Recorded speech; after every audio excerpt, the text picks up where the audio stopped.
तो target with PS Parihar channel में आपका स्वागत है। बहुत बड़ा झटका लग रहा है उन विद्यार्थियों के ऊपर जो विद्यार्थी यूपी ट्रिपल एससी की भर्तियों की तैयारी कर रहे हैं।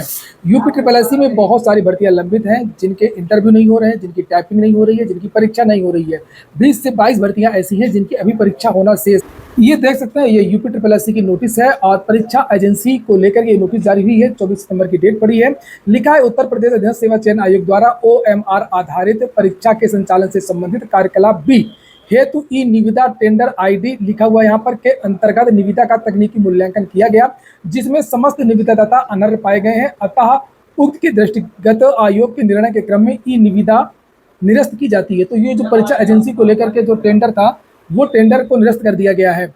और टेंडर को निरस्त इसलिए किया गया है कि नकल विरोधी कानून के अंतर्गत अब परीक्षा एजेंसियों को भी शामिल कर लिया गया है, जिसकी वजह से बहुत सारी परीक्षा एजेंसियों ने टेंडर ही नहीं डाला है। कुछ नई परीक्षा एजेंसियों ने जरूर टेंडर डाला था, लेकिन उनमें वो योग्यता नहीं थी। उत्तर प्रदेश में आपने देखा होगा कि नकल विरोधी कानून लागू हो गया है और यहाँ पर साफ साफ लिखा है कि परीक्षा में गड़बड़ी करने वाली संस्था व सेवा प्रदाता को हमेशा के लिए काली सूची में डाला जाएगा। साथ में ये भी कहा गया है कि अगर परीक्षा एजेंसी या सेवा प्रदाता कुछ गड़बड़ी करती है तो काली सूची में तो डाला ही जाएगा, साथ में उनकी संपत्ति भी कुर्क कर ली जाएगी। पेपर लीक कराने पर 10 साल से ज्यादा आजीवन कैद, सजा, 1 करोड़ रुपए का जुर्माना और ऐसी चीजें। शायद यही कारण है कि उत्तर प्रदेश में अब कोई भी परीक्षा एजेंसी आना नहीं चाहती है।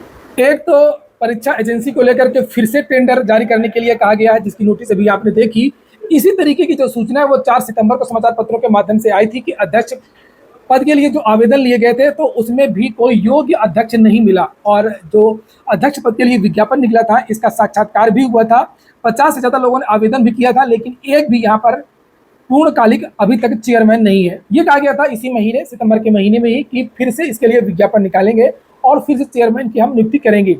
ना तो चेयरमैन है यूपी ट्रिपल एससी में, ना ही कोई परीक्षा एजेंसी है, ना ही टाइपिंग डेट का पता है, ना ही परीक्षाओं की तारीखों का पता है, ना ही परीक्षा कैलेंडर का पता है, ना ही नए विज्ञापनों का पता है। इससे तो बेहतर है कि यूपी ट्रिपल एससी को भंग कर दिया जाए, बंद कर दिया जाए। और जो कार्य ये सरकार नहीं कर पा रही है, उस सरकार को कमेंट करिए क्या किया जाए। फिलहाल लग नहीं रहा है कि अगर यही चीजें चलती रही तो परीक्षा आप लोगों की इस साल हो पाएगी, और अब लगता है कि आपकी जो परीक्षाएं हैं वो अगले साल ही शुरू हो सकती हैं। और इसमें जो है दोष केवल और केवल यूपी ट्रिपल एससी का नहीं है, ना ही केवल दोष सरकार का है। दोष इसमें 3 लोगों का है। तो सरकार तो है ही है, मतलब इसका जो पहला दोषी है वो सरकार है। दूसरा दोषी यूपी ट्रिपल एससी का खुद का विभाग है जो काम नहीं करता है।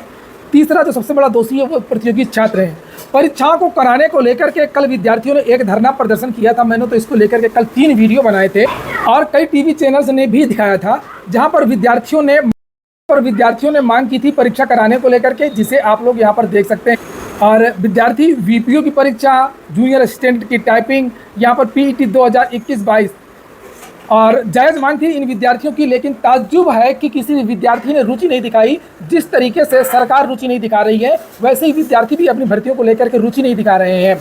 यहाँ पर ज़्यादा विद्यार्थी नहीं पहुँचे, कुछ विद्यार्थी पहुँचे। मैंने पहले ही बताया था कि लगभग 70-80 विद्यार्थी जरूर पहुँचे थे, और ये भी एक बड़ा कारण है जिसकी वजह से आपकी जो भर्तियां हैं वो पूरी नहीं हो पा रही। आप लोग खुद ही अपनी मांग नहीं करते हैं।